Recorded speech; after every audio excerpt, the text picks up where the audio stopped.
आज का कोटेशन है, things may come to those who wait but only the things left by those who hustle. It means इंतज़ार करने वाले को चीज़ें तो मिलती है, लेकिन वही मिलती है जो परिश्रम करने वाले छोड़ देते हैं। दोस्तों नमस्कार, welcome back to Dreamland competitive classes. Friends, कैसे हो आप लोग? इस लॉकडाउन में आप लोगों की पढ़ाई थोड़ा कम हो रही होगी, मुझे पता है, क्योंकि संस्था होती है तो थोड़ा सा एक डर रहता है टीचर्स का कि जाने के बाद कुछ क्वेश्चन एनालाइज करेंगे, होमवर्क देंगे तो पूछेंगे। ऐसा कुछ डर हमको नहीं लगता है कि आप लोग को हो रहा होगा। और जनरली मैं जानता हूं कि एक डर बहुत जरूरी है लाइफ में, और मरते दम तक किसी न किसी का डर होना चाहिए। घर में माँ बाप का डर हो, शिक्षक का डर हो, समाज का डर हो, किसी न किसी का भय होना चाहिए। ऑफिस में जाते हैं तो बॉस का डर होता है ना। तो चलिए हम लोग आगे बढ़ते हैं, और आज के जो वीडियो लेक्चर है वो वर्क से रिलेटेड है। वर्क का फर्स्ट वीडियो लेक्चर मैं दे चुका हूं आपको, और ये वर्क का सेकेंड वीडियो लेक्चर मैं आपके पास लेकर के आया हूं। और चलिए आज मैं डिस्कस करने जा रहा हूं आपको वर्क पे, ठीक है।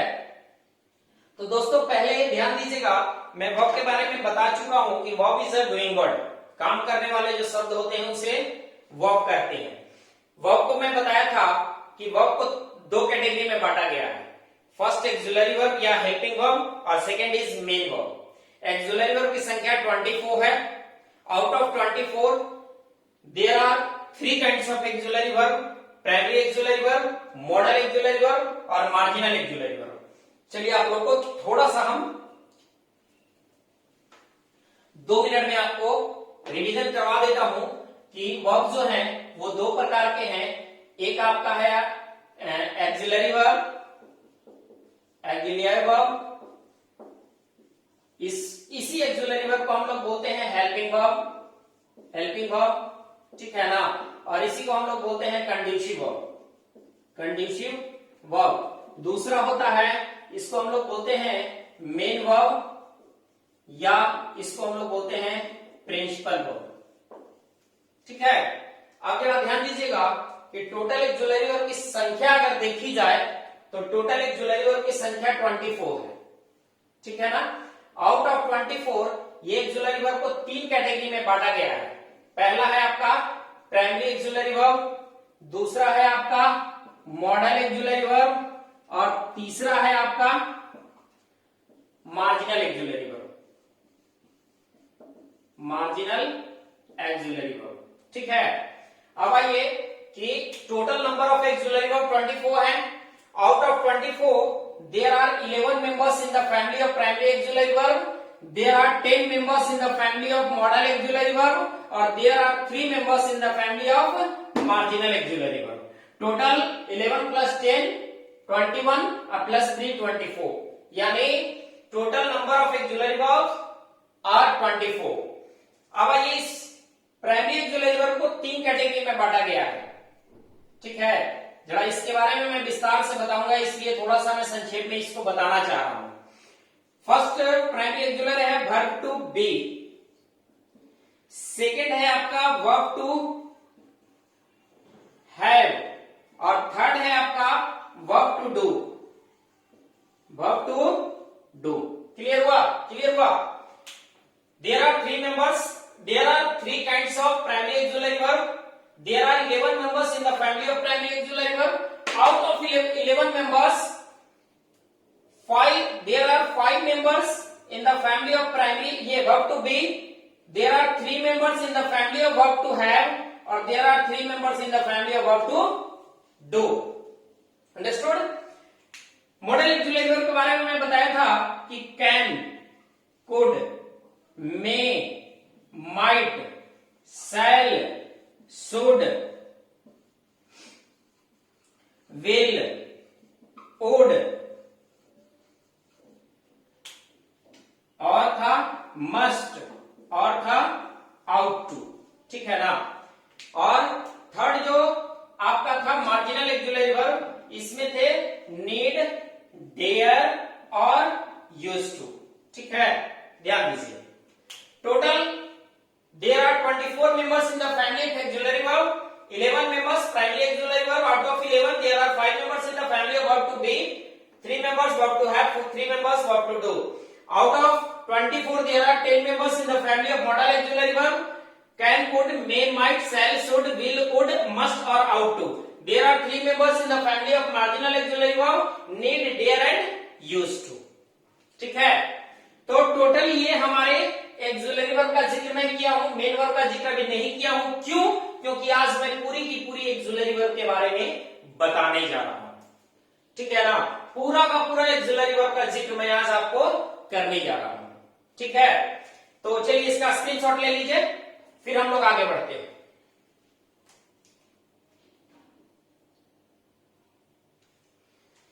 चलिए देखिए, हम लोग आगे बढ़ते हैं और अब हम लोग पढ़ते हैं कि एक्सिलरी वर्ब के बारे में कुछ फैक्ट्स हम लोग जानते हैं। क्योंकि देखिए, किसी भी सब्जेक्ट या किसी भी पर्टिकुलर टॉपिक को पढ़ने से पहले उस टॉपिक के बारे में सारी चीजों को हम लोग को जान लेना होता है कि आखिर ये टॉपिक क्या है, कहां पे इस्तेमाल होते हैं। ठीक है ना, इनके मेंबर्स कौन कौन हैं, तो ये सब चीज हम लोग जान लेते हैं। तो चलिए आज हम आपको इस एक्सिलरी वर्ब के कुछ फैक्ट्स के बारे में बताते हैं, है ना। चलिए आइए हम लोग बढ़ते हैं हेल्पिंग वर्ब। हेल्पिंग वर्ब, चलिए हेल्पिंग वर्ब के बारे में कुछ फैक्ट्स आपको हम बताते हैं। तो सबसे पहले मैं कुछ सेंटेंस लिख रहा हूं, जरा ध्यान देंगे इसको। I have gone there, she is playing football.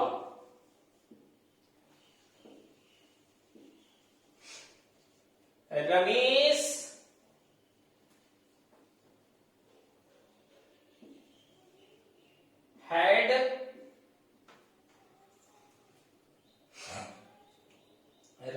had invited him. ठीक है, चलिए जरा इस कैटेगरी में हम लोग चलते हैं। दूसरा कैटेगरी सेंटेंस आपको बताते हैं। They are teachers, Ramesh was a doctor, she has a car, Anil had a bike, she did this work. ये जो सारा सेंटेंस आप देख रहे हैं, ध्यान देंगे कि जनरली हम लोग पढ़ रहे हैं हेल्पिंग वर्ब के बारे में, और हेल्पिंग वर्ब के बारे में हम लोग को पता है कि हेल्पिंग वर्ब का प्रयोग जो होता है वो मेन वर्ब को हेल्प करने के लिए आता है। तो थोड़ा सा इसके बारे में मैं आपको जिक्र करता हूं। हम लोग जो पढ़ाई कर रहे हैं वो हेल्पिंग वर्ब के बारे में कर रहे हैं। ठीक है ना, हेल्पिंग वर्ब, ध्यान दीजिएगा कि हेल्पिंग वर्ब की जब बात करते हैं तो हमारे जेहन में सबसे पहले आता है कि helping verb to help main verb, to help main verb, या used only as auxiliary verb। इनका प्रयोग मेन वर्ब के रूप में होता है, या हम लोग कह सकते हैं कि ये केवल एक्सिलरी वर्ब के रूप में ही काम कर सकते हैं, ये मेन वर्ब के रूप में काम नहीं कर सकते हैं। अब जब मैं बताता हूं कि जो मेन वर्ब और एक्सिलरी वर्ब की बात करते हैं तो एक चीज हमारे जेहन में आता है कि axillary verb alone can never make a sentence, axillary verb alone can never make a sentence. Axillary verb अकेला कभी सेंटेंस को नहीं बना सकता है जब तक कि मेन वर्ब ना आए, but main verb alone can complete a sentence. Try to understand two structure I am writing here. Look here, subject plus auxiliary verb plus object, it can never be possible. Subject plus main verb plus object, it can be possible. It means अकेला main verb किसी भी sentence में आकर के उस sentence को complete कर सकता है, उस सेंटेंस को मीनिंगफुल बना सकता है, बट ओनली एक्सुलरी वर्ब अकेला आकर के उस सेंटेंस को कभी मीनिंगफुल बना ही नहीं सकता है। अकेला एक्सुलरी वर्ब कभी सेंटेंस को कंप्लीट नहीं कर सकता है, ठीक है ना। लेकिन हम अभी बताते हैं इसके बारे में थोड़ा विस्तार से। आप इसके अंत तक वीडियो देखिएगा, मैं बताऊंगा कि देखने में तो लग रहा है कि अकेला एक्सुलरी वर्ब भी सेंटेंस बना रहा है, लेकिन भाई साहब अकेला एक्सुलरी वर्ब सेंटेंस नहीं बना सकता है। इसको मैं प्रूफ करके बताता हूं, बस keep continue with your video lecture. चलिए आइए दूसरा बढ़ते हैं। जब हम मेन वर्ब की बात करते हैं, ठीक है, पहला तो एक्सुलरी वर्ब की बात हमने किया। एक्सुलरी वर्ब की बात किया तो हम कह सकते हैं कि टू हेल्प मेन वर्ब या used only as auxiliary verb, केवल एक्सुलरी वर्ब के रूप में आते हैं। जैसे ही हम मेन वर्ब की बात करते हैं तो मेन वर्ब किसी भी सेंटेंस में अकेला आ सकता है। मेन वर्ब किसी भी सेंटेंस में अकेला आ सकता है, या मेन वर्ब की सहायता के लिए भी एक्सुलरी वर्ब आ सकता है, ठीक है। यानी इसका मतलब है कि मेन वर्ब अकेला भी आ सकता है, मेन वर्ब एक्सुलरी वर्ब के साथ भी आ सकता है। लेकिन ये जो आप देख रहे हैं, ये एक्सुलरी वर्ब अकेला कभी सेंटेंस नहीं बना सकता है। ये जब भी आएंगे तो किसी न किसी मेन वर्ब के साथ ही आएंगे, किसी न किसी मेन वर्ब के साथ ही आएंगे। ये अकेला नहीं आ सकते हैं, ठीक है, समझ में आया। तो अब जरा इसके बारे में हम विस्तार से आपको बताते हैं। चलिए हम लोग चलते हैं फर्स्ट सेंटेंस में, ठीक है। पहला सेंटेंस है कि आई हैव गॉन देयर। देखिए तो यहाँ पे एक्सुलरी वर्ब है, इस एक्सुलरी वर्ब के बाद आपका मेन वर्ब हो गया, यानी एक्सुलरी वर्ब आया है तो मेन वर्ब आएगा तभी सेंटेंस कंप्लीट होगा, अदरवाइज नहीं होगा।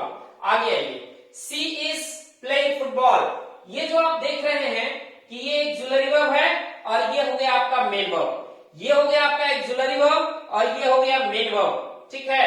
यानी 3 सेंटेंसेस में हम देख रहे हैं कि एक्सुलरी वर्ब और मेन वर्ब एक साथ है ना, सेंटेंस कंप्लीट हो रहा है। अब जरा चलते हैं आगे वाले सेंटेंस में। इस सेंटेंस का जिक्र करने से पहले मैं कुछ चीज का जिक्र करता हूं, ठीक है ना। वो चीज क्या है मैं आपको बता दूं कि primary auxiliary verb, primary auxiliary verb. जब प्राइमरी एक्सुलरी वर्ब की बात करते हैं तो हमारे जेहन में प्राइमरी एक्सुलरी वर्ब के 3 काइंड्स आते हैं। First is verb to be. पहला काइंड क्या है इनका, verb to be. Second kind क्या है इनका, वर्ब टू हैव। और थर्ड काइंड क्या है, वर्ब टू डू, ठीक है। अब जरा देखेंगे कि वर्ब टू बी की बात करते हैं तो वर्ब टू बी में मेरा आता है इज, एम, आर, वॉज और वर, ठीक है। वर्ब टू हैव में आता है हैव, हैज और हैड।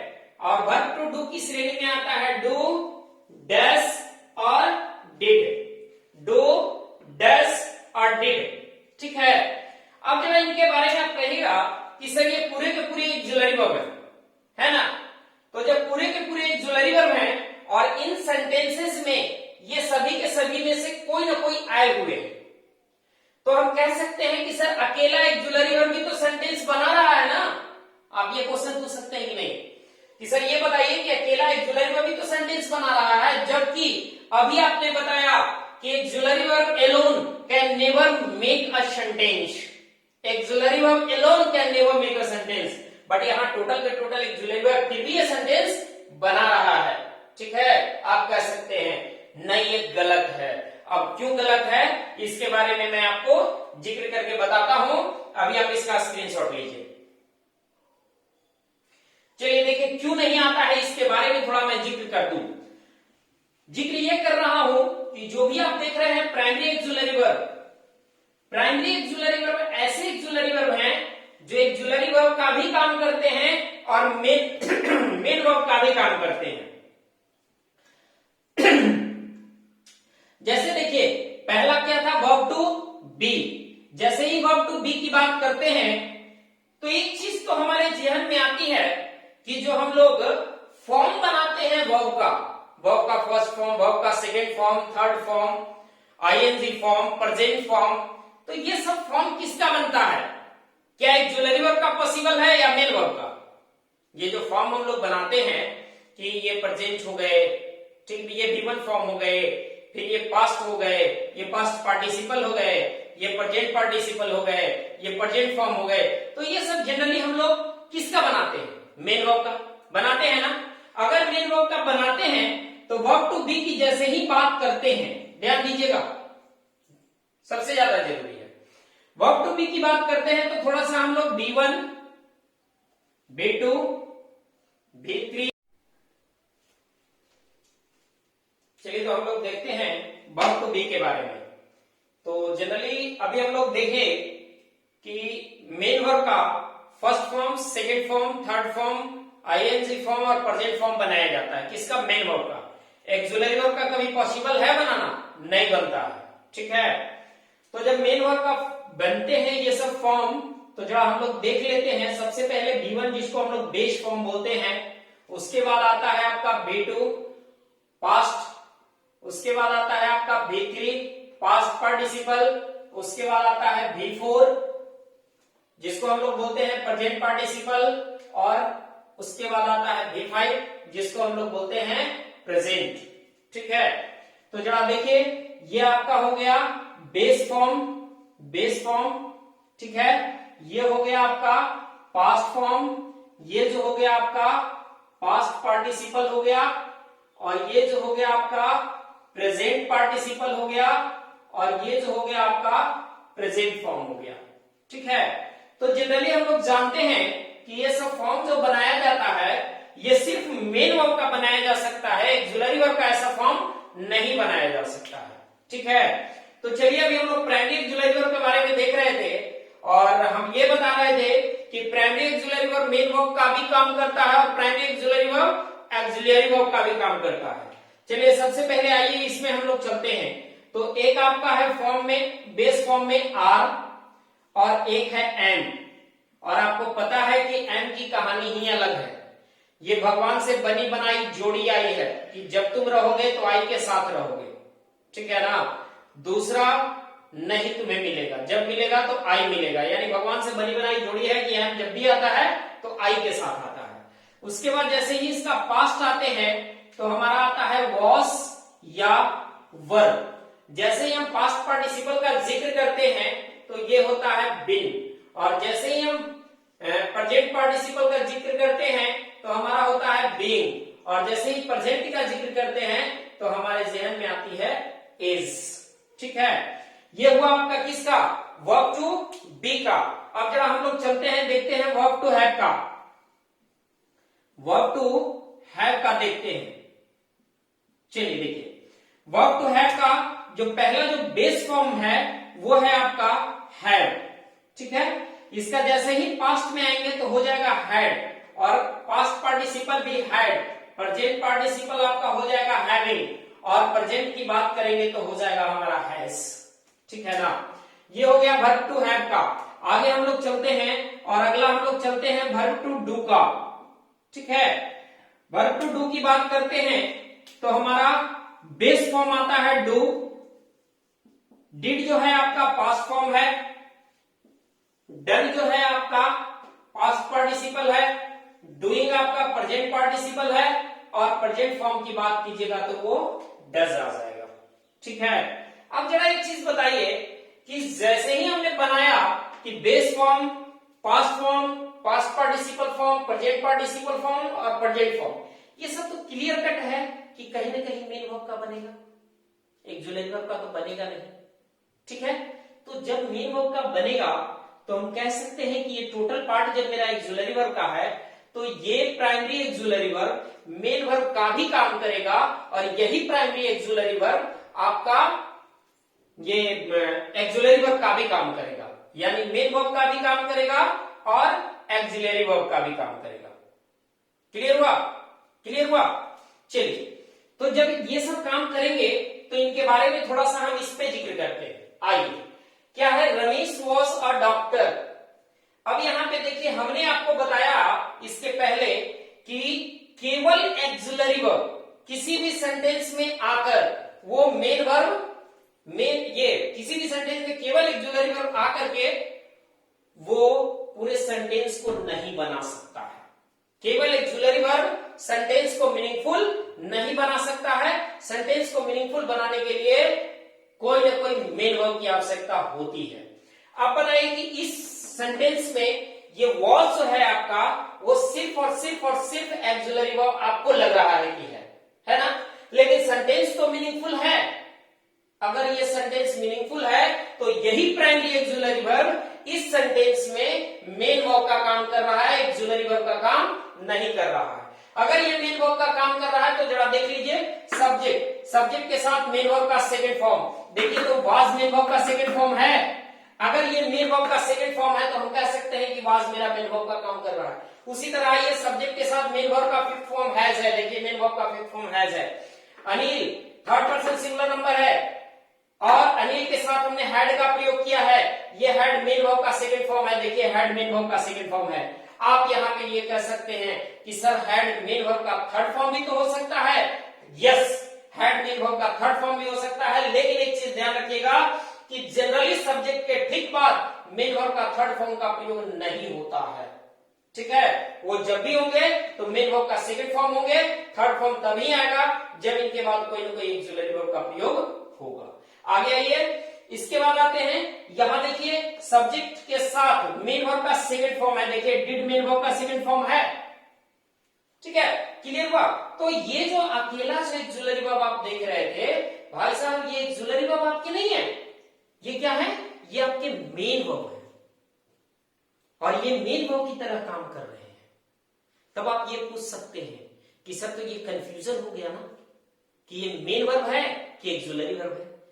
मैं बता दूं, प्राइमरी ऑक्सिलरी वर्ब दोनों तरह से काम करते हैं। Primary auxiliary verb main verb का भी काम करेंगे और primary auxiliary verb auxiliary verb का भी काम करेंगे। चलिए मैं इसके बारे में थोड़ा सा जिक्र कर देता हूं। तो देखिए मैं यही पे प्राइमरी ऑक्सिलरी वर्ब के बारे में बता देता हूं कि जितने भी प्राइमरी ऑक्सिलरी वर्ब हैं, ठीक है ना, ये जो आप देख रहे हैं प्राइमरी ऑक्सिलरी वर्ब, ये ऑक्सिलरी वर्ब ध्यान रखिएगा कि ये मेन वर्ब का काम करेगा कब, जब सब्जेक्ट के बाद ये अकेला आएगा तो। ठीक है ना, सब्जेक्ट के बाद अगर ये अकेला आएगा तो मेन वर्ब का काम करेगा। और जैसे ही सब्जेक्ट के बाद ये प्राइमरी ऑक्सिलरी वर्ब आ जाए, प्राइमरी ऑक्सिलरी वर्ब, और इनके बाद अगर कोई मेन वर्ब आ जाए तो समझ लीजिएगा कि यही प्राइमरी वर्ब ऑक्सिलरी वर्ब का काम कर रहा है। यहां पे क्या काम करेगा, ऑक्सिलरी वर्ब का, और यहां पे क्या काम करेगा, ये मेन वर्ब का काम करेगा। क्लियर हो गया। अब जरा इधर इस सेंटेंस में आइए। इस सेंटेंस की बात अगर करते हैं तो सब्जेक्ट के साथ वॉज प्लेइंग चेस। अब यहां पे प्लेइंग एक मेन वर्ब है और इस मेन वर्ब के पहले क्या आ गया है, क्या आ गया है, ऑक्सिलरी वर्ब। इसका मतलब है कि जब मेन वर्ब आ गया है तो यही आपका प्राइमरी वर्ड, प्राइमरी वर्ब ये ऑक्सिलरी वर्ब का काम कर रहा है। ये आपका प्राइमरी वर्ब ऑक्सिलरी वर्ब का काम कर रहा है। क्यों, क्योंकि यहां मेन वर्ब है। ये आपके प्राइमरी वर्ब ऑक्सिलरी वर्ब नहीं, मेन वर्ब का काम कर रहा है, इसलिए कि इनके बाद कोई भी मेन वर्ब नहीं है। ठीक है, इतना क्लियर हो गया, क्लियर हो गया।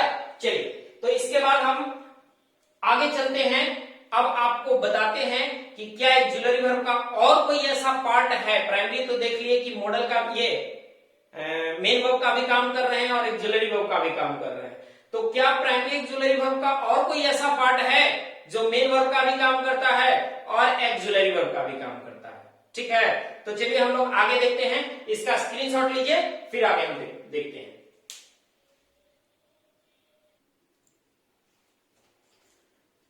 चलिए देखिए, अभी आपने प्राइमरी ऑक्सिलरी वर्ब के बारे में पढ़ा। अब हम लोग चलते हैं थोड़ा सा मार्जिनल ऑक्सिलरी वर्ब के बारे में। ठीक है, चलिए आइए देखते हैं। अभी हम यूजेस नहीं बता रहे हैं, केवल फैक्चुअल चीज मैं बता रहा हूं कि इसमें फैक्ट क्या क्या है। ठीक है, तो आइए जैसे ही हम लोग चलेंगे और हम लोग लिखेंगे marginal auxiliary verb, marginal auxiliary verb. जैसे ही मैं लिखता हूं मार्जिनल एक्जुलरी वर्ब, तो हमारे जहन में 3 वर्ड्स आते हैं, एक नीड और दूसरा डेयर और थर्ड इज है आपका यूज्ड टू। ठीक है, सबसे पहले ध्यान में रखिएगा कि ये जो एक्जुलरी वर्ब का आप जिक्र आप कर रहे हैं, तो सबसे पहले मैं इन दो एक्जुलरी वर्ब के बारे में विस्तार से आपको बताता हूं, इस चीज को गौर से समझिएगा। नीड और डेयर, हम ये कह रहे हैं कि ये जो हमारा मार्जिनल एक्जुलरी वर्ब है, कब ये एक्जुलरी वर्ब का काम करेगा और कब ये मेन वर्ब का काम करेगा, ये चीज जानना है। ठीक है, तो इसके लिए 2-3 सेंटेंस का मैं आपको जिक्र करूंगा। सबसे पहला सेंटेंस मेरा रहेगा असर्टिव सेंटेंस। अगर असर्टिव सेंटेंस में सब्जेक्ट प्लस V1/V2, ठीक है ना, V1/V5 या V2 का प्रयोग हो, समझे, और उसके बाद अगर कोई ऑब्जेक्ट हो तो ठीक है, नहीं भी हो तो जनरली इनके साथ इंफिनिटिव भी आ सकते हैं, 2 प्लस मेन वर्ब का बेस फॉर्म।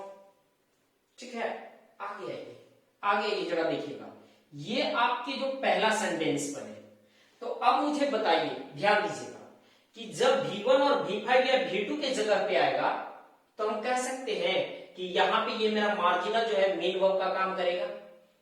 अब जरा दूसरा सेंटेंस देखिए, subject plus auxiliary verb plus not plus main verb और plus whatever it may be. अब जरा मुझे बताइएगा कि अगर इस जगह पे अगर मार्जिनल एक्जुलरी वर्ब आते हैं, तो हम कह सकते हैं कि यह मेरा एक्जुलरी वर्ब का काम करेगा। और एक चीज और मैं बता दूं आपको कि जो ये नो या नॉट का प्रयोग जो होता है, एक्जुलरी वर्ब के बाद और मेन वर्ब के पहले होता है। ठीक है ना, ध्यान दीजिएगा कि ये जो नॉट का प्रयोग होता है एक्जुलरी वर्ब के बाद होता है और मेन वर्ब के पहले होता है, यानी एक्जुलरी वर्ब और मेन वर्ब के बीच में होता है। ठीक है, तो अगर मेरा नॉट का प्रयोग किसी भी मार्जिनल एक्जुलरी वर्ब के ठीक बाद अगर आता है, तो हम कह सकते हैं कि यह मेरा मार्जिनल वर्ब जो है एक्जुलरी वर्ब का काम करेगा। और यदि वही मार्जिनल वर्ब V1, V5 या V2 के रूप में अगर आएगा, तो हम कह सकते हैं कि यह लगता है कि मेरा ये मेन वर्ब का काम कर रहा है। ठीक है, आगे आइए, अब चलते हैं हम लोग थर्ड सेंटेंस में। ठीक है ना, ये हमारा निगेटिव सेंटेंस हो गया, ये हो गया अफर्मेटिव सेंटेंस और ये मेरा हो गया निगेटिव सेंटेंस। ठीक है ना, और ये जो आपका हो जाएगा, ये हम आपको बता रहे हैं इंट्रोगेटिव सेंटेंस। ठीक है, इंट्रोगेटिव सेंटेंस। जैसे ही इंट्रोगेटिव की बात करते हैं, तो हमारे जहन में 2 तरह के सवाल आते हैं, एक यस नो इंट्रोगेटिव और एक WH इंट्रोगेटिव। ठीक है, तो जब यस नो इंट्रोगेटिव की बात करते हैं, तो सबसे पहले मेरा एक्जुलरी वर्ब आता है, उसके बाद आपका सब्जेक्ट आता है और उसके बाद आपका मेन वर्ब आता है। ठीक है, अब मुझे बताइए कि यदि इस जगह पे अगर मेरा मार्जिनल आ जाए, हम कह सकते हैं कि यह मेरा मार्जिनल एक्जुलरी वर्ब का काम करेगा। क्लियर हो रहा है सबको?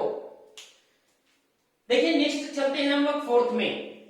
ये हमारा यस नो क्वेश्चन का स्ट्रक्चर था। अब चलते हैं हम लोग WH क्वेश्चन के स्ट्रक्चर में। तो सबसे पहले WH वर्ड आ जाएंगे, उसके बाद एक्जुलरी वर्ब आएंगे, उसके बाद सब्जेक्ट आ जाएंगे, उसके बाद मेन वर्ब आ जाएंगे और उसके बाद जो कुछ भी आ जाए।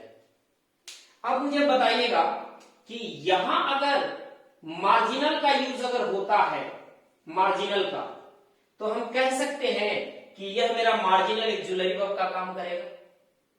क्लियर हो रहा है कि नहीं? आगे बढ़ते हैं। अब ये मेरा सेंटेंस हुआ दोनों इंट्रोगेटिव का। अब एक सेंटेंस आते हैं इंट्रोगेटिव प्लस निगेटिव, यानी इंट्रोगेटिव सेंटेंस तो होते ही हैं, विथ निगेटिव भी होते हैं, नेगेटिव भी होते हैं और इंट्रोगेटिव भी होते हैं। वैसे सेंटेंस की अगर बात करते हैं, तो एक चीज जरा ध्यान रखिएगा कि एक्जुलरी वर्ब से लेकर के इधर तक मेरा यहां से आ रहा है, यानी जैसे ही हम WH वर्ड, जब WH इंट्रोगेटिव अगर बनाएंगे, तो सिर्फ करना क्या है कि यस नो इंट्रोगेटिव के पहले WH वर्ड लगा देंगे, मेरा क्लियर हो जाएगा, है ना। WH ये यस नो इंट्रोगेटिव के ठीक पहले WH वर्ड केवल लगा देंगे तो पूरा सेंटेंस WH इंट्रोगेटिव हो जाएगा। अब जरा देखते हैं फिफ्थ में, जरा ध्यान दीजिएगा कि मैं सिर्फ इसका बता रहा हूं, auxiliary verb plus subject plus main verb, ठीक है। अगर ये इंट्रोगेटिव प्लस नेगेटिव हो जाए तब उस स्थिति में जनरली हम लोग क्या करते हैं कि एक्सुलरी वर्ब में शॉर्ट करके एक्सुलरी वर्ब प्लस नॉट, और इसका हमेशा जो होता है ये शॉर्ट फॉर्म आएगा, शॉर्ट फॉर्म आएगा। ये शॉर्ट फॉर्म कब आएगा? जब एक्सुलरी वर्ब प्लस नॉट का प्रयोग सब्जेक्ट के ठीक पहले होगा, ठीक है, और उसके बाद मेन वर्ब और उसके बाद जो कुछ भी हो, ठीक है। अब मुझे बताइएगा कि अगर ये एक्सुलरी वर्ब की जगह पे, इस जगह पे अगर मेरा मार्जिनल आ जाए, अगर मेरा मार्जिनल आ जाए तो हम कह सकते हैं कि यह मेरा मार्जिनल वर्ब जो है एक्सुलरी वर्ब का काम कर रहा है। ध्यान से इस चीज को समझिएगा। अब जरा देखिए, इसी में हमको क्या करना है कि इस नॉट को यहां से हटा करके यहां भी हम ले जा सकते हैं, यानी नॉट का प्रयोग सब्जेक्ट के पहले भी आ सकता है और नॉट का प्रयोग सब्जेक्ट के बाद भी आ सकता है। क्लियर हो रहा है सबको? ठीक है। तो जब यहां सब्जेक्ट के पहले हो या सब्जेक्ट के बाद हो नॉट का प्रयोग, फर्क उससे नहीं है। फर्क है कि एक्सुलरी वर्ब तो यहां है ना, अगर ये एक्सुलरी वर्ब यहां है तो निश्चित रूप से ये मार्जिनल अगर यूज होगा तो ये एक्सुलरी वर्ब का काम करेगा। क्लियर हो गया? फंडा क्लियर हो रहा है सबको? ठीक है। अब जरा आइए कि जब इसकी बात करते हैं तो जनरली ध्यान रखिएगा कि इन दो का सबसे पहले आते हैं, ठीक है ना। ये आपका बेस फॉर्म है, इसका जैसे ही सेकेंड फॉर्म बनाते हैं तो इसका बन जाता है नीडेड, ठीक है ना। थर्ड फॉर्म आते हैं तो इसका भी नीडेड, और फोर्थ फॉर्म की बात करते हैं तो नीडिंग, नीडिंग, और फिफ्थ फॉर्म की बात करते हैं तो नीड्स, ठीक है। उसी तरह डेयर की बात करते हैं तो हो जाता है आपका डेयर्ड, डेयर्ड, डेयरिंग और डेयर्स, डेयर्स, ठीक है।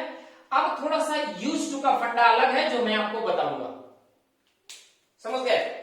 चलिए अब जरा देखते हैं इसके बारे में। इतना सारा चीज समझ में आ गया। अब हम दो चीज का जिक्र यहां पे करते हैं, फर्स्ट नीड और दूसरा डेयर। अब जरा इस सेंटेंस को एक बार आप लोग दृष्टि दीजिए इस पे। अब देखिए तो ध्यान से समझिएगा कि जैसे ही हम सेंटेंस एक चीज और ध्यान रखिएगा कि नीड और डेयर का प्रयोग दो ही सेंटेंस में जनरली इसका यूज होता है, दो टेंस में। फर्स्ट प्रेजेंट इंडेफिनिट टेंस और दूसरा पास्ट इंडेफिनिट टेंस, ठीक है ना। जनरली दो टेंसेस में इनके यूज होते हैं, फ्यूचर में भी कभी कभी यूज कर लिया करते हैं, ठीक है ना। बट जनरली दो टेंसेस में सबसे ज्यादा यूज होते हैं, फर्स्ट प्रेजेंट इंडेफिनिट टेंस और दूसरा पास्ट इंडेफिनिट टेंस।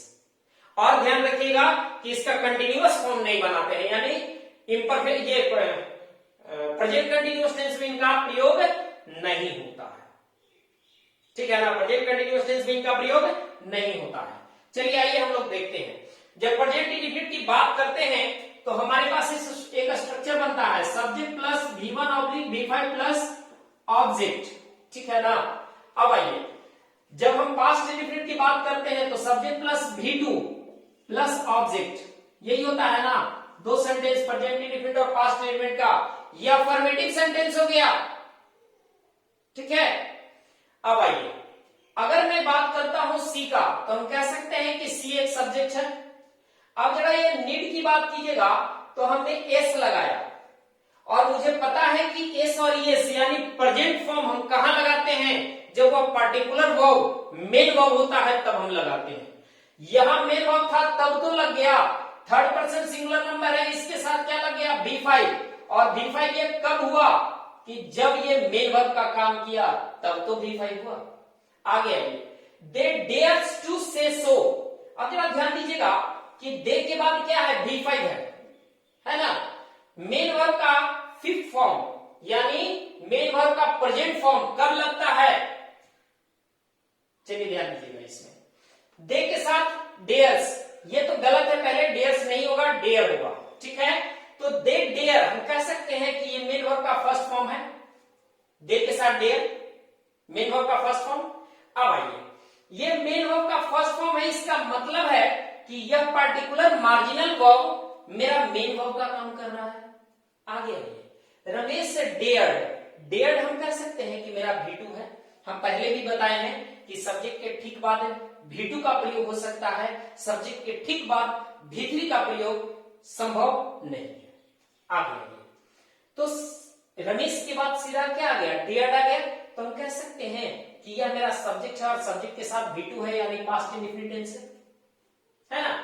आगे बढ़िए, ही नीड नॉट गो देयर। अब जरा ध्यान दीजिएगा कि यहां नॉट का प्रयोग हुआ है। हमने अभी बताया है कि नॉट का प्रयोग जो होता है एक ऑक्सिलरी वर्ब के ठीक बाद होता है, यानी हमारा नॉट का प्रयोग नीड के बाद हुआ है। हम कह सकते हैं कि यहां पे मार्जिनल मेरा ऑक्सिलरी वर्ब का काम कर रहा है, बोलिए, है ना। आगे आइए, ही डियर्स नॉट टू से सो। अब जरा ध्यान दीजिएगा, ही के साथ डेयर, उसके बाद नॉट, उसके बाद सी। अब जरा ध्यान दीजिए कि ये नॉट का प्रयोग हुआ है। नॉट का प्रयोग किसके पहले होता है, ऑक्सिलरी वर्ब के बाद, ठीक है ना। ऑक्सिलरी वर्ब के बाद नॉट का प्रयोग होता है। हम कह सकते हैं कि यह मेरा ऑक्सिलरी वर्ब का काम कर रहा है, कर रहा है। क्या सही है, नहीं, गलत एक जगह है। गलत है कि जब ये ऑक्सिलरी वर्ब का काम करता है तो इनके साथ कभी मेन वर्ब की तरह डिफरेंट फॉर्म्स में तब्दील नहीं करते हैं, इसलिए यहां यस नहीं होगा। क्लियर हुआ। अब आइए, does he need a book. अब जरा देखिए, तो हम कह सकते हैं कि यह मेरा ऑक्सिलरी वर्ब होगा, यह मेरा सब्जेक्ट होगा और यह मेरा मेन वर्ब होगा। जरा ध्यान दीजिएगा, auxiliary verb plus subject plus main verb. यहां ये नीड किस जगह पे आ रहा है, मेन वर्ब की जगह पे। हम कह सकते हैं कि यहां जो मेरा मार्जिनल आया है वो मेन वर्ब का काम कर रहा है। क्लियर हो रहा है, मेन वर्ब का काम कर रहा है। आगे हम लोग देखते हैं कि यहां पे हमने लिखा नीड, उसके बाद ही और उसके बाद वो। हम कह सकते हैं कि यह मेरा ऑक्सिलरी वर्ब, यह मेरा सब्जेक्ट और यह मेरा मेन वर्ब। अब मुझे बताइए कि यहां पे नीड किस जगह पे आ रहा है, ऑक्सिलरी वर्ब की जगह पे आ रहा है। जब ये ऑक्सिलरी वर्ब की जगह पे आ रहा है तो हम कह सकते हैं कि यहां मेरा मार्जिनल ऑक्सिलरी वर्ब का काम कर रहा है। क्लियर है, क्लियर है। आगे बढ़ते हैं, हाउ डियर यू से सो। अब जरा ध्यान दीजिएगा कि हम कह सकते हैं कि यह मेरा WH वर्ड है, WH वर्ड है। अब देखिए, WH वर्ड वाले में मैंने बताया था कि WH वर्ड के बाद ठीक है ऑक्सिलरी वर्ब, उसके बाद सब्जेक्ट, उसके बाद मेन वर्ब। यहां WH वर्ड है, उसके ठीक बाद आपका ऑक्सिलरी वर्ब आएगा, उसके बाद सब्जेक्ट आएगा और उसके बाद मेन वर्ब आएगा। अब जरा मुझे बताइएगा कि यह जो ऑक्सिलरी वर्ब है, ठीक है ना, सब्जेक्ट के पहले जो आया है ऑक्सिलरी वर्ब का काम कर रहा है। अब मुझे बताइए कि इस ऑक्सिलरी वर्ब की जगह पे यदि मेरा कोई मार्जिनल आता है तो इसका मतलब हम कह सकते हैं कि यह मार्जिनल वर्ब मेरा ऑक्सिलरी वर्ब का काम कर रहा है। क्लियर हुआ कि नहीं, क्लियर हो रहा है, सबको समझ में आ रहा है। अगर समझ में आ रहा है तो कमेंट बॉक्स में जरूर मुझे बताइएगा कि सर मैं समझ गया, ठीक है ना। या कोई इश्यूज अगर होंगे तो कमेंट बॉक्स में लिखिएगा कि हाँ सर यहां पे समझ में नहीं आया, ठीक है, तो मैं आपको समझा दूंगा, ठीक है। चलिए, ये क्लियर हो गया, नीड और डेयर का फंडा क्लियर हो गया। अब आगे हम लोग बढ़ते हैं थोड़ा सा, नहीं इसी में नीड और डेयर में एक चीज और मैं आपको बताता हूं, बहुत इंपॉर्टेंट चीज है, ठीक है, कि जब कभी नीड और डेयर का प्रयोग मेन वर्ब के रूप में अगर आता है तो इसके बाद याद रखिएगा कि इंफिनिटिव का प्रयोग होगा। इंफिनिटिव जब भी होगा तो 2 प्लस V1 आएगा। देखिए, he needs to go there, he dares to say so। ध्यान दीजिए कि यहां नीड और डेयर मेन वर्ब का काम कर रहा था। अगर मेन वर्ब का काम कर रहा था तो नीड के बाद 2 प्लस V1 और डेयर के साथ भी 2 प्लस V1, यानी जब ये मेन वर्ब का काम करेगा तो निश्चित रूप से इनके बाद क्या आएंगे, इंफिनिटिव आएंगे, 2 प्लस V1। दूसरा ध्यान दीजिएगा, ये हमारा पहला हुआ। सेकंड रूल देखिए,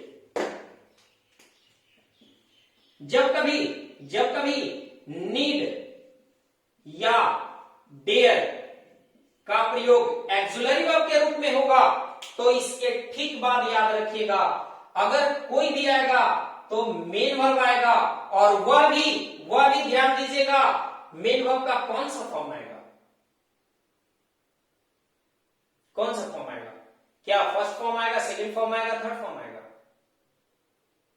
नहीं पता, पता है? देखिए, इसके बाद मेन वर्ब का फर्स्ट फॉर्म आएगा। जरा देखिए यहां पे, अगर मैं बात करता हूं एक्सुलरी वर्ब का, तो देखिए तो इस एक्सुलरी वर्ब के बाद मेन वर्ब का फर्स्ट फॉर्म आया है, यहां पर भी एक्सुलरी वर्ब का हो रहा है, इसमें भी मेन वर्ब का फर्स्ट फॉर्म आया है ना। अब यहां पे ये एक्सुलरी वर्ब है तो ये खुद ही मेन वर्ब है, ये मेन वर्ब का काम कर रहा है। यहां पे देखिए एक्सुलरी वर्ब का काम कर रहा है, मेन वर्ब का फर्स्ट फॉर्म आया है, यहां पर भी एक्सुलरी वर्ब का काम कर रहा है, मेन वर्ब का फर्स्ट फॉर्म आया है। यानी इसका मतलब है कि जब कभी नीड और डियर एक्सुलरी वर्ब का काम करेगा तो इसके बाद आने वाला मेन वर्ब अपने फर्स्ट फॉर्म में होगा, और नीड और डियर अगर मेन वर्ब का काम करेगा तो इसके बाद हमेशा इंफिनिटिव का प्रयोग होगा। याद रखिएगा कि इसके बाद अगर कोई मेन वर्ब आता है तो 2+V1 फॉर्म में आएगा, किसी दूसरे फॉर्म में नहीं आएगा। क्लियर हो गया इतना? चलिए इसको आप स्क्रीनशॉट लीजिए, फिर हम लोग आगे चलते हैं। चलिए तो आगे हम लोग देखते हैं यूज टू के बारे में। तो चलिए थोड़ा सा मैं यूज टू का जिक्र कर दूं बहुत बेहतरीन तरीके से। पहले यूज टू पढ़ लीजिए। देखिए ये जो यूज टू है, तो सबसे पहले यूज टू के बारे में आप जानिएगा कि जैसे ही यूज टू का प्रयोग होता है, ठीक है, तो इसके बाद मेन वर्ब का फर्स्ट फॉर्म आता है, और यह यूज टू जो है वो पास्ट हैबिट बतलाने के लिए आता है, ठीक है ना। पास्ट हैबिट यानी बीती हुई आदत जो अब नहीं है, ठीक है ना। बीती हुई आदत को बताने के लिए यूज टू के साथ मेन वर्ब का फर्स्ट फॉर्म का प्रयोग किया जाता है, ठीक है। सेकंड जानिएगा कि जैसे ही यूज टू का प्रयोग होता है तो यूज टू का मेन वर्ब का फर्स्ट फॉर्म होता है, तो ये पास्ट हैबिट बतलाने के लिए होता है। क्या हम प्रेजेंट हैबिट को बतलाने के लिए यूज्ड में से डी हटा करके क्या इसका इस्तेमाल पॉसिबल है? तो अगर मैं ऐसा कहूं कि यूज 2+V1, क्या पॉसिबल है? नहीं। याद रखिएगा कि प्रेजेंट हैबिट बतलाने की जब बात आती है तो प्रेजेंट हैबिट बतलाने के लिए हम प्रेजेंट इंडेफिनिट टेंस का प्रयोग करते हैं, ठीक है ना। प्रेजेंट हैबिट बतलाने के लिए हम प्रेजेंट इंडेफिनिट टेंस का प्रयोग करते हैं। क्लियर हो गया? क्लियर हो गया? आगे बढ़िए। जब हम यूज्ड टू के बारे में पढ़ते हैं तो एक चीज हमारे जहन में और आती है कि सर यदि मैं इनका निगेटिव इस्तेमाल करूं तो आप बता दीजिए नॉट का प्रयोग कहां होगा? क्योंकि आपने तो बताया था कि एक्सुलरी वर्ब के बाद नॉट का प्रयोग होता है, तो क्या मैं यूज्ड टू के बाद नॉट का प्रयोग करूं? कहां करूं? तो याद रखिएगा कि जैसे ही आप निगेटिव बनाते हैं तो निगेटिव में यूज्ड के बाद नॉट का प्रयोग होगा, और उसके बाद 2+V1 का प्रयोग होगा, ठीक है। यूज्ड के बाद नॉट, उसके बाद 2+V1, जब ये निगेटिव के सेंस में आएंगे तो, ठीक है। समझ में आ रहा है ये सब चीज के बारे में? यूज्ड टू का प्रयोग पास्ट हैबिट बतलाने के लिए आता है, प्रेजेंट हैबिट के लिए यूज्ड टू आ नहीं सकता है, और ध्यान रखिएगा कि यूज्ड में से डी हटा करके इसे आप प्रेजेंट हैबिट बतलाने के लिए इस्तेमाल ना करें। अगर प्रेजेंट हैबिट बतलाने के लिए इस्तेमाल करना है तो फिर प्रेजेंट इंडेफिनिट टेंस का प्रयोग कर सकते हैं, ठीक है। नेक्स्ट आइए, यूज्ड टू में का अगर नेगेटिव सेंस में यूज किया जाए तो क्या नॉट का प्रयोग किसके बाद होगा? तो नॉट का प्रयोग यूज्ड के ठीक बाद नॉट आएगा और उसके बाद इंफिनिटिव आ जाएगा, 2+V1 का प्रयोग होगा। क्लियर हो गया? क्लियर हो गया? अब जरा चलते हैं एक चीज और कि अगर इनका प्रयोग इंट्रोगेटिव सेंटेंस में हो जाए तो, है ना। सबसे पहले ये निगेटिव में एक यूज और इसका करते हैं, ये आपका पहला यूज है। निगेटिव में एक यूज क्या होता है कि डायरेक्टली डिड, ठीक है ना, डिड नॉट के साथ, समझे, डिड नॉट के साथ यूज्ड टू, और उसके बाद मेन वर्ब फर्स्ट फॉर्म। ध्यान रखिए कि डिड नॉट के बाद यूज और यूज के बाद जो डी हमने ब्रैकेट में लिखा है, क्या नहीं दिख रहा है क्या? चलिए मैं बीच में लिखता हूं, एक मिनट, इसको मैं बीच में लिखता हूं। चलिए यहीं पे मैं लिखता हूं, देखिए ध्यान रखिएगा यहां कि जब यूज टू का निगेटिव बनाते हैं तो सबसे पहले हम क्या करते हैं, यूज्ड में नॉट लगा देते हैं और उसके बाद 2 प्लस B1 का प्रयोग करते हैं। एक इसका निगेटिव बना, दूसरा इसका निगेटिव बनेगा कि हम डायरेक्टली डिड नॉट का प्रयोग करते हैं और उसके बाद ध्यान रखिए यूज जब लगाते हैं तो यूज भी लिख सकते हैं और यूज्ड भी लिख सकते हैं, दोनों पॉसिबल है, ठीक है। और उसके बाद 2 प्लस B1 का प्रयोग होगा। समझ में आ गया? तो ये आपका निगेटिव बना इसका यूज्ड का, कि यूज के बाद नॉट, नॉट के बाद 2 प्लस B1 या डिड नॉट और उसके बाद यूज में डी लगा भी सकते हैं और डी नहीं भी लगा सकते हैं और उसके बाद 2 प्लस B1, ठीक है। अब आइए यूज का एक बहुत इंपॉर्टेंट यूज आपको बता रहे हैं, समझे। ये आपका फर्स्ट यूज हो गया, ये सेकंड हो गए, ये थर्ड हो गए और अब आइए हम यूज टू का फोर्थ यूज बताते हैं। यूज टू का प्रयोग वर्ब टू बी के साथ भी आ सकता है, ठीक है ना। वर्ब टू बी और प्लस यूज टू। अब एक चीज यहां पे सबसे इंपॉर्टेंट चीज जो है जिस पर हम लोग को नोटिस करना है वह यह है कि अगर वर्ब टू बी के बाद यूज टू आते हैं तो ध्यान रखिएगा इस यूज टू के बाद आने वाले मेन वर्ब हमेशा आईएनजी फॉर्म में रहेंगे, ठीक है ना। आने वाले मेन वर्ब हमेशा आईएनजी फॉर्म में रहेंगे। कब? जब इस यूज टू के पहले वर्ब टू बी का प्रयोग आ जाता है। वर्ब टू बी कहने का मतलब हो गया is, am, are, was, verb, ठीक है ना। ये हुए आपके वर्ब टू बी। क्लियर हो गया? क्लियर हो गया। तो वर्ब टू बी जब आएंगे तो इनके बाद हमेशा मेन वर्ब का फोर्थ फॉर्म का प्रयोग होता है। ये बहुत इंपॉर्टेंट रूल था, ये प्रायः ये रूल एग्जाम में आपके आते हैं, ठीक है ना। और सबसे ज्यादा इंपॉर्टेंट चीज यहां पे ध्यान देना, नोटिस करना है कि यूज टू के बाद मेन वर्ब के साथ आईएनजी फॉर्म आते हैं और वो कब आते हैं? जब इस यूज टू के पहले वर्ब टू बी का प्रयोग हो जाता है। तो क्लियर हो गया? क्लियर हो गया। चलिए अब आइए जरा सेंटेंस में हम लोग चलते हैं। यहां पे है he used to smoke in childhood. देखिए यहां पे यूज्ड टू के बाद क्या है? मेन वर्ब का फर्स्ट फॉर्म है। अब यहां पे हमारी पुरानी आदत बताने के लिए किया जा रहा है, पास्ट हैबिट, बीती हुई आदत को बताने के लिए इसका प्रयोग किया जाता है। He used to smoke in childhood, वह बचपन में स्मोकिंग किया करता था, धूम्रपान किया करता था, बचपन में ऐसा किया करता था लेकिन अब नहीं है, ठीक है ना। और ग्राफ के माध्यम से थोड़ा सा मैं समझा दूं, देखिए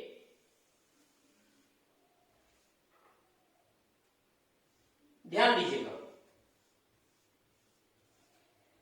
ही used to smoke in childhood, he used to smoke in childhood but now he does not, लेकिन अब वह नहीं करता है।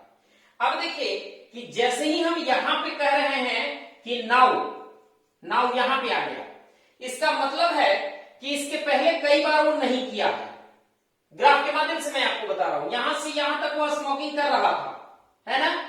बीच में स्मोकिंग यहां से यहां तक छोड़ दिया, जब यहां से यहां तक छोड़ दिया तब हम कह सकते हैं कि अब वह नहीं करता है, यानी पुराने कुछ बीते हुए कुछ समय से वो नहीं करता आ रहा है, यानी अब नहीं करता है। तो he used to smoke in childhood, वह बचपन में स्मोकिंग किया करता था। आगे आइए, the dry depot of Bihta used to be the sugar mill, यानी बीटा में एक ड्राई डिपो अभी है, नाउ प्रेजेंट में अभी ड्राई डिपो है। वह डिपो जो है पहले शुगर मिल हुआ करता था, ध्यान दीजिए, वह ड्राई डिपो जो है पहले शुगर मिल हुआ करता था, यानी पुराने जमाने में वह ऐसा हुआ करता था, पहले ऐसा हुआ करता था। आगे आइए, he uses to read 14 hours a day, वह प्रतिदिन 14 घंटे पढ़ा करता है। अब ध्यान दीजिएगा, मैं बता चुका हूं कि प्रेजेंट हैबिट बतलाने के लिए यूज टू का प्रयोग नहीं करें, गलत है। तब हम क्या करेंगे कि यहां पे इसको हटा देंगे, और अगर प्रेजेंट हैबिट बतलाना है, ठीक है, तो इनका प्रयोग ना करके डायरेक्टली करेंगे he reads 14 hours a day. Clear हो गया? आगे आइए, I did not use to like this film. अब निगेटिव की बात आई, तो निगेटिव में मैंने दो स्ट्रक्चर आपको बताया, एक यूज के साथ नॉट का प्रयोग लगा सकते हैं, या डिड नॉट के साथ यूज या यूज्ड, दोनों में से कोई लगा सकते हैं। अब यहां पे हमने लिखा कि I did not used to like this film, did है और उसके बाद नॉट है ना, तो डिड नॉट लगा हुआ है तो इसमें यूज भी लगा सकते हैं और यूज्ड भी लगा सकते हैं, दोनों आपके लिए सही है। आगे, I use not to like this film, यहां यूज के साथ नॉट जो मैंने लगाया, तो यूज और नॉट का कॉन्ट्रैक्शन फॉर्म भी हम लोग लिख सकते हैं, और यूज और नॉट का कॉन्ट्रैक्शन फॉर्म है यूजंट, ठीक है ना।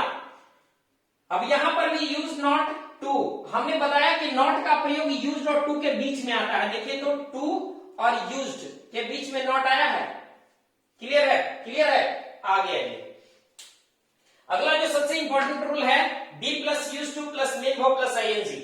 आई am used to walking in the morning, ठीक है।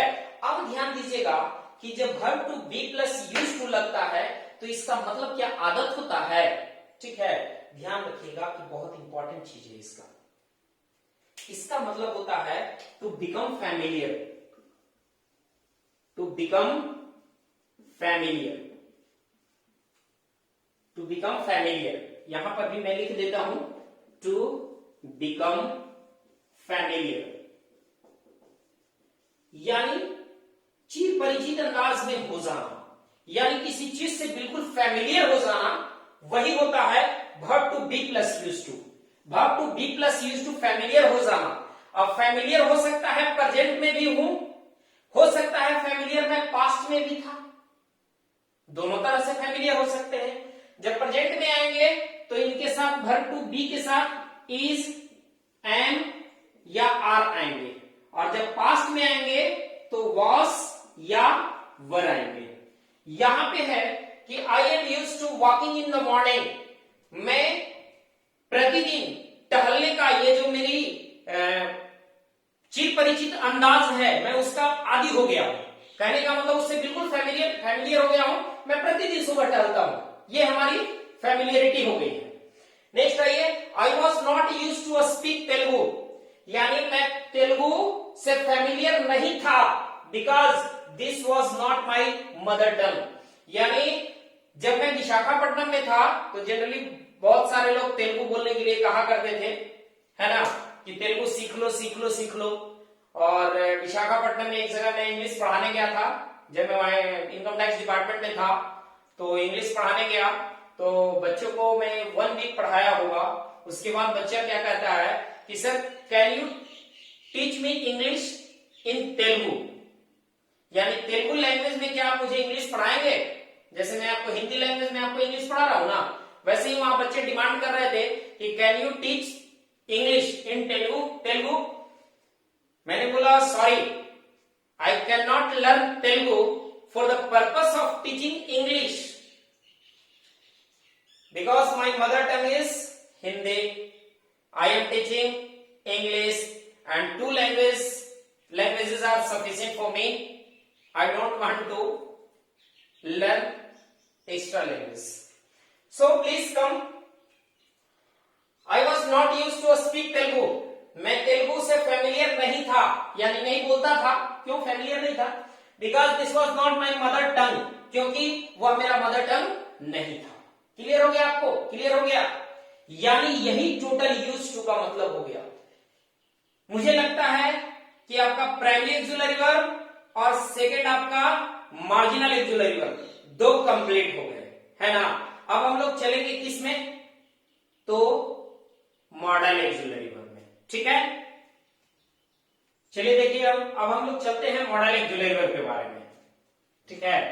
कंप्लीट ये हम लोग वर्ब का एपिसोड पढ़ रहे हैं, अब जरा देखिए मॉडल एक्जुलरी वर्ब के बारे में कुछ जानकारी हम आपको देते हैं कि जैसा कि अभी हमने देखा कि प्राइमरी एक्जुलरी वर्ब और मार्जिनल एक्जुलरी वर्ब, ये दोनों एक्जुलरी वर्ब कभी तो मेन वर्ब का काम कर रहे थे और कभी एक्जुलरी वर्ब का काम कर रहे थे।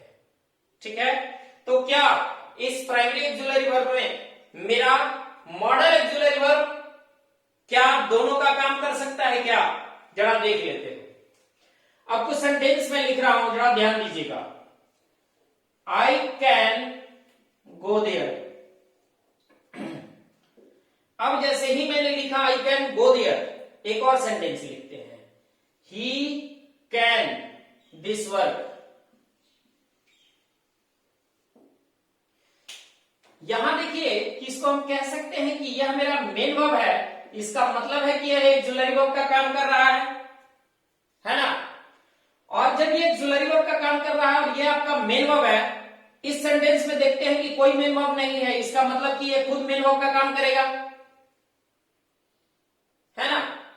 अगर ये मेन वर्ब का काम करेगा तो आप मुझे जरा इसका हिंदी बता दीजिए। आई कैन दिस वर्क, मैं यह वर्क सकता, मैं यह वर्क सकता, सॉरी वह यह वर्क सकता, मतलब कुछ नहीं निकलता। ध्यान रखिएगा कि कभी भी मॉडल एक्जुलरी वर्ब जो है ये कभी मेन वर्ब का काम नहीं करता है, ये प्योर एक्जुलरी वर्ब है। ठीक है, ये प्योर हेल्पिंग वर्ब है, ये कभी भी मेन वर्ब का काम नहीं कर सकता है। ठीक है, कभी भी ये मेन वर्ब का काम नहीं कर सकता है। चलिए आगे बढ़िए। अब जरा हम लोग इसके बारे में देखते हैं कि इस मॉडल एक्जुलरी वर्ब के बाद मेन वर्ब का कौन सा फॉर्म आ सकता है, जरा इसमें हम लोग चलते हैं। सबसे पहले आइए, मैं पूरा विस्तार से इसके बारे में बता रहा हूं, ठीक है ना। चलिए सबसे पहले आइए कि यदि इस मॉडल एक्जुलरी वर्ब के बाद डायरेक्ट आपका मेन वर्ब का प्रयोग होता है तो याद रखिएगा कि वो हमेशा बेस फॉर्म में आएगा। ठीक है ना, यानी मेन वर्ब के फर्स्ट फॉर्म में आएंगे, जब भी आएंगे तो मेन वर्ब के फर्स्ट फॉर्म में आएंगे। एग्जांपल देखिए, मैं लिख रहा हूं आई कैन, कैन के बाद क्या आएगा मेन वर्ब गो, B1 है। She should, she should complete this project. आप मुझे बताइए कि क्या शुड के साथ मेन वर्ब का फर्स्ट फॉर्म आया है? यानी याद रखिएगा कि जब भी मॉडल एक्जुलरी वर्ब के तुरंत बाद कोई भी मेन वर्ब आ जाता है तो अपने फर्स्ट फॉर्म में होगा। सेकंड आइए, सेकंड हम लोग देखते हैं। यदि मॉडल एक्जुलरी वर्ब के बाद, ध्यान दीजिए मैं क्या कर रहा हूं, सिंपल सा समझिएगा। यदि मॉडल एक्जुलरी वर्ब के बाद अगर बी का प्रयोग आ जाता है, बी फॉर्म नहीं, याद रखिएगा वर्ब टू बी की बात नहीं कर रहे हैं, सिर्फ बी की बात कर रहे हैं। तो जब बी का प्रयोग आ जाता है तो इसके दो स्ट्रक्चर निकल के आते हैं, समझे। पहला स्ट्रक्चर तो बनेगा कि इस बी के बाद मेन वर्ब का आईएनजी फॉर्म आ जाएगा, और दूसरा जो बनेगा मेन वर्ब का थर्ड फॉर्म आएगा। जब ये मेन वर्ब का थर्ड फॉर्म आएगा तो ये पैसिव बनेंगे, ठीक है, और जब ये मेन वर्ब का फोर्थ fॉर्म आएगा तब ये एक्टिव बनेंगे, समझे। अब जरा दो सेंटेंस में जिक्र कर रहा हूं, जरा देखिए। He will be playing, he will be beaten. ध्यान दीजिएगा कि हम आपको एक पैसिव पहचानने का तरीका मैं आपको बताया था जब मैं प्रीवियस 1000 क्वेश्चन का जो सॉल्यूशन का मैं टोटल वीडियो डाला हूं, जिसमें प्रीवियस पूछे गए क्वेश्चन का सॉल्यूशन है और मैं कंटिन्यू उस पे वीडियो दे भी रहा हूं आपको। तो उस वीडियो के सॉल्यूशन में मैं आपको एक चीज बताया था, पैसिव पहचानने का तरीका, यानी बी के बाद जैसे ही V3 आ जाता है तो हम समझ लेते हैं कि ये पैसिव वॉइस होगा। Is am are was verb के तुरंत बाद अगर V3 आता है तो पैसिव वॉइस होगा। बीन के तुरंत बाद अगर V3 आता है तो पैसिव होगा, बीन के तुरंत बाद अगर V3 आता है तो वो पैसिव होगा, ठीक है ना। तो यहां पे ये पैसिव का काम कर रहा है और ये एक्टिव का काम कर रहा है। क्लियर हो गया, क्लियर हो गया। चलिए आगे बढ़ते हैं और इसके तीसरे रूप में चलते हैं। यदि मॉडल एक्जुलरी वर्ब के बाद हैव का अगर प्रयोग आ जाता है, ठीक है, हैव का अगर प्रयोग आता है तब इसके बाद क्या बनेंगे, ठीक है। अब जरा देखिए कि इसके बाद मेन वर्ब का थर्ड फॉर्म आएंगे। जब इसके बाद मेन वर्ब का थर्ड फॉर्म आएंगे तो ये एक्टिव में जाएंगे। चलिए इसको ऐसे बताते हैं।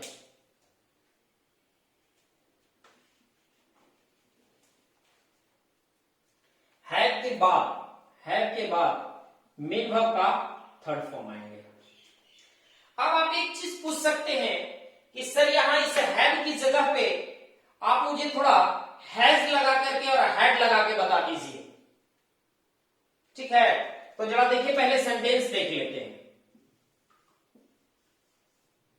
Ramesh will have done this work, Ramesh will have done this work. जरा देखिए तो सेल और विल के साथ क्या लगा है, हैव। आप ये पूछ सकते हैं कि सर आप यहां हैज लगा सकते हैं कि नहीं और हैड लगा सकते हैं कि नहीं। इसका जवाब मैं आपको दूंगा थोड़ी देर बाद, तब तक देखते रहिए बोर्ड पे। चलिए देखिए, तो दूसरा, यदि मॉडल एक्जुलरी वर्ब के बाद हैव बीन आता है ना, तब ध्यान रखिएगा कि इसके दो रूप हो सकते हैं। एक रूप होंगे मेन वर्ब का फोर्थ फॉर्म और दूसरे रूप होंगे मेन वर्ब का थर्ड फॉर्म। जब ये मेन वर्ब के थर्ड फॉर्म होंगे तो ये भाई साहब पैसिव कहलाएंगे और जब ये मेन वर्ब के फोर्थ फॉर्म होंगे तब ये एक्टिव कहलाएंगे, ठीक है। एग्जाम्पल देखिए,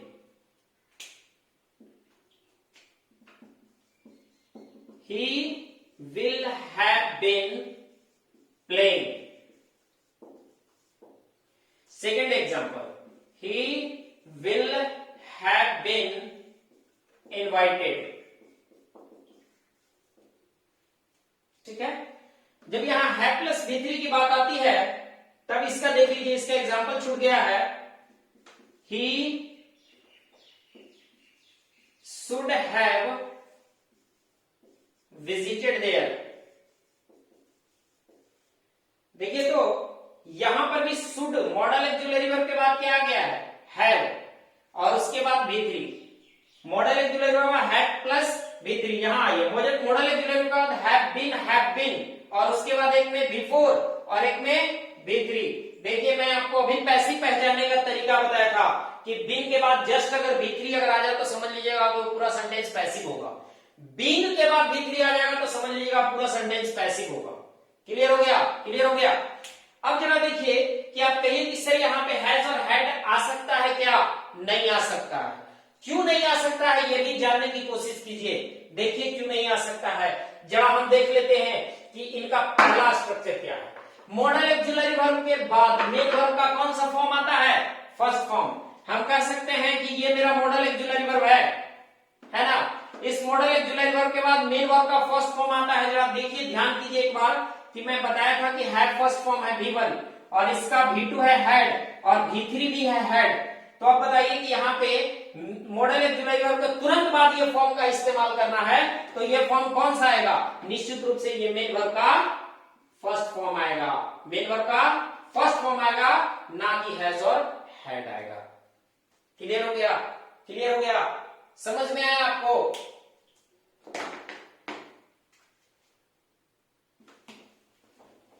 चलिए तो ये सब समझ गए, सारे फॉर्म आप समझ गए, इसके टोटल रूप समझ गए कि इनके बाद क्या क्या आएंगे, कैसे मेन वर्ब आएंगे, ठीक है। तो चलिए थैंक यू वेरी मच और आज के लिए इतना ही। फिर हम लोग इस वर्ब के नेक्स्ट वीडियो लेक्चर में मिलेंगे। और अगला जो मैं आपको वीडियो लेक्चर लेकर के आ रहा हूं, ध्यान दीजिएगा, वैसा वीडियो लेक्चर है कि जिनमें मैं ऐसा रूल आपको बताऊंगा कि उस रूल से मैं बता रहा हूं कि आपको बस एक छोटा सा वीडियो एपिसोड देखना है और उसके बाद 2018 में जितने भी क्वेश्चन पूछे हैं उसमें याद रखिएगा 40% क्वेश्चन उससे मैं बनवा के दिखा दूंगा। और कहीं नहीं, सिर्फ ऑप्शन से, मुझे कुछ जानकारी नहीं है, बस खाली थोड़ा सा ये सब जानना है कि किस वर्ब के बाद क्या आएगा, बस थोड़ी सी जानकारी जानना है। और उसके बाद सिर्फ ऑप्शन से, मुझे कुछ भी नॉलेज नहीं है पूरे सेंटेंस का, मैं सेंटेंस का हिंदी तक नहीं जानता हूं, मैं सेंटेंस का वर्ड तक नहीं जानता हूं कि क्या वर्ड है। बस मुझे ऑप्शन देखना है और ऑप्शन से मैं बना डालूंगा कि इसका आंसर ये होगा। और याद रखिएगा कि 99 नहीं 110% वो सही होगा आपका। ठीक है, तो अगला एपिसोड जो आ रहा है बहुत मजेदार आ रहा है, आप वेट कीजिए, मैं तुरंत अगले एपिसोड लेकर के आ रहा हूं, अगला वीडियो लेक्चर लेकर के आ रहा हूं, जिसमें सबसे इंपॉर्टेंट चीज मैं बताऊंगा, बहुत ही माइनर है, बहुत ही कहा जाए तो डीपली नहीं है, सैलो नॉलेज उसमें देंगे, बट वो बहुत इंपॉर्टेंट है। ठीक है, thank you very much, best of luck.